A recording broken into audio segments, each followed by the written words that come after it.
Oh, hello. Can we please talk about UFC Vegas 61 featuring Mackenzie Dern versus, I'm just going to call her Yan. I am not, Xinyan? Xinyan, I think is the correct pronunciation. I apologise for butchering that. Either way, it's an intriguing main event, and there are some intriguing fights on here. So basically, if you're new to this, what I like to do is I go down the card, I pick out 3 or 4 fights that I think that just jump out of the page at me. I'm a fan, do you know what I mean? There are certain fights that I find interesting for various reasons. I break down the fighters, have a look at what they do well, what they don't do well, possible avenues for victory. The research is all sound, and then I just put on the most terrible bet that I can find, because I like to keep the odds low. The stakes low, the odds long, and the bets terrible. You can put on whatever bet you want. I would not recommend going along with my bets because they very rarely come off. But the research that goes into it is all good. So effectively, if you just want to learn a little bit more about some of the fighters fighting on this card, stay with me for the Burt Locker Fights in 15 for UFC Vegas 61.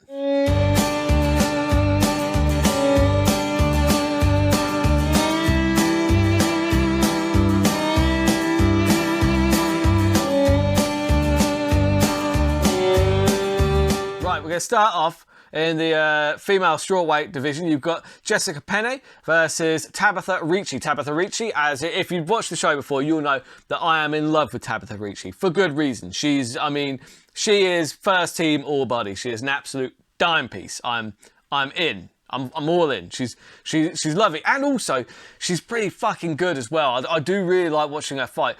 The other things I like about Tabitha Richie is she is a judo and BJJ black belt. So the judo comes in really handy because she is a shorter fighter. She's only about 5'5", something like that. So she might even be shorter than that. I don't even know. Let's have a quick look.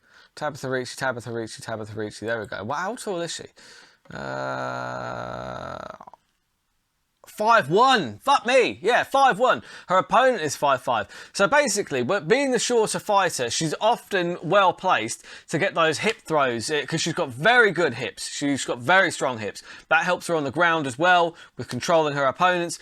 She's really very her style is kind of built for her build, or she's built for her style, if that makes sense.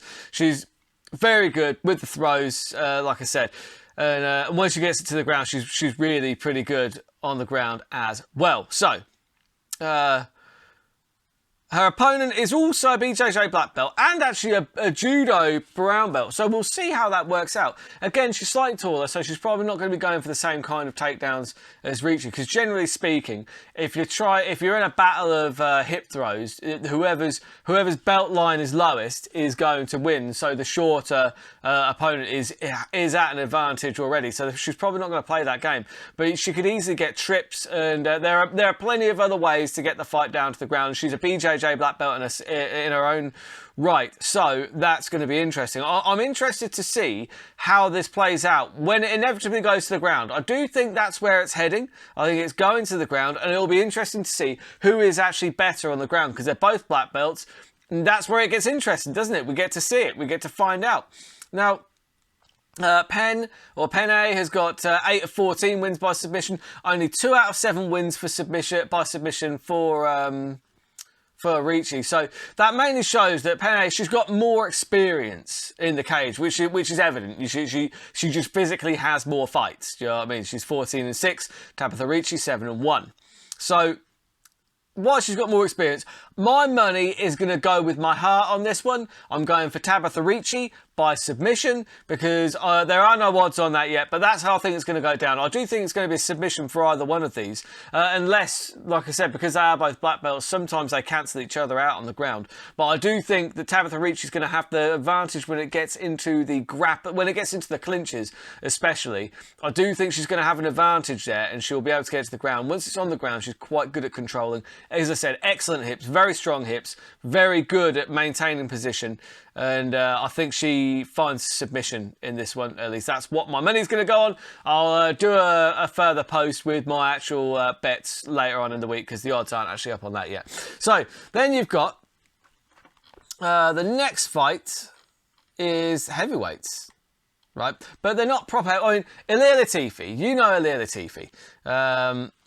I've definitely got those mixed up there. So yeah, Ilir Latifi is fighting Alexia, 265 pounds. Ilir Latifi has obviously he was at light heavyweight for a bulk of his career, and he hasn't had a great run at heavyweight, honestly. His only win at heavyweight, as far as I can see, is over Tanner Bosa. Very, very close split decision as well. At heavyweight, he just seems slow. He seems laboured. He's built like a fucking fire hydrant. But look, if he could get down to 205, and I think that's maybe where he should go, because he's just not doing great against these big guys. And you've got a guy, Alexia Lennox, who is he's seen it all in the octagon. The man has had 76 fights. The man has had 76 professional fights. He has seen everything. Everything. You don't catch out guys like that, not generally speaking. 60-16. That is a ridiculous record. Now, you've got Lennox he's going to have a lot of advantages here as well. He's got a 6.5-inch reach advantage. He's 6'2" versus Latifi at 5'10". Now, Lennox, if it stays standing, his boxing is very, very rudimentary. It's very basic, but basic is good sometimes. And you know what? He does the basics very, very well. He's got a decent long jab, and he throws the cross long as well. And there's not a lot of speed there. There's not that much snap there either. It's not like he's going out there winning kickboxing competitions. That's just not where his bread and butter is. His bread and butter is on the ground. The man has 47 submissions. Right, his latest one was in April over Jared Vendera.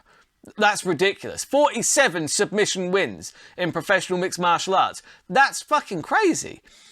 Problem is, I think Latifi, I don't think that Latifi wins the battle on the feet, because I think he's giving up too much height, too much reach, and I think Lennox fights long and well enough to be able to keep Latifi away from him. Now, it's not like Lennox like this blisteringly fast guy, but let's be fair, neither's Latifi. Latifi looks pretty slow out there. Latifi's best chance of winning any fight is to grab the guy and take him to the ground. But how do you do that against Lennox? He's got 47 submissions. He's going to get you. He's probably going to get an Ezekiel choke on him. I'm going to call it. I'm going to say Lennox gets the submission. Not only the submission, he's going to get an Ezekiel choke on Latifi, because he just pulls it off so well. And I think Latifi's honestly going to fall right into it. I think that's what's going to happen. That's where my money's going. I'll let you know what the odds are on that later on in the week. I'll be doing an extra post because there are no odds on that as of yet. So, the next fight, really interesting. Randy Rude Boy Brown against Francisco Trinaldo. Francisco he's a long time fighter in the 170-pound division. This is going to be a fun one. So fun, in fact, it's going to be exclusive to my Patreon, this breakdown. So if you want to see this breakdown, head on over to the Patreon. That's the Burt Locker on Patreon. Thank you very much. So then we've got the main event of the evening, Mackenzie Dern versus Xinyan Yan. Strawweight, 115 pounds. Now, the height and the reach here are more or less identical. On the feet, it's clear that Yan's going to have a clear advantage. She lands 5.66 strikes per minute versus 3.16 for Dern.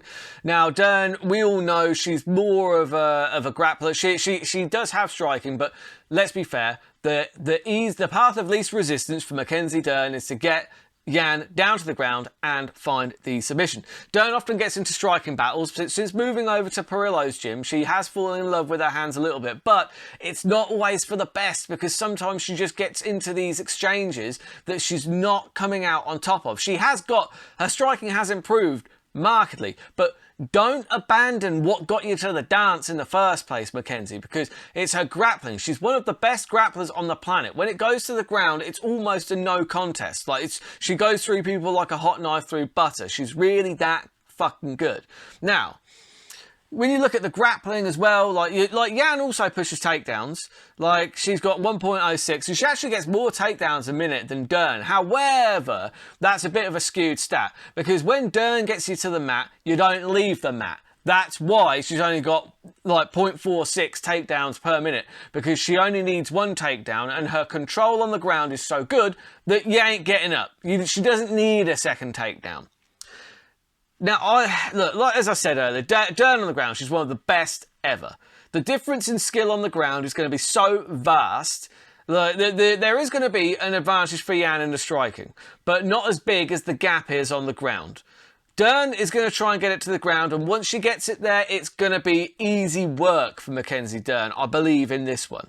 Right now, obviously, it's not a foregone conclusion to get it to the ground. It's hard to get it to the ground, especially against Yan, who's got decent takedown defense herself. So, for me, I do think that over 5 rounds, Mackenzie Dern is going to be able to get this to the floor, and once she gets it to the floor, it's going to be a hot knife through butter. It's going to be easy work. Submission for Mackenzie Dern, that's what I'm going to go for. The odds are not up on the submission yet, so I will be doing a post later on this week just with my terrible bets on it, just my accumulators, so you can see that. And yeah, so I'll be doing a recap of all these bets next week and just having a look at the fight card in general just to see how it all went down. The winners, losers, who the new matchups to make, and we'll see what's been going on in the news. So until then, keep those odds long and those bets terrible.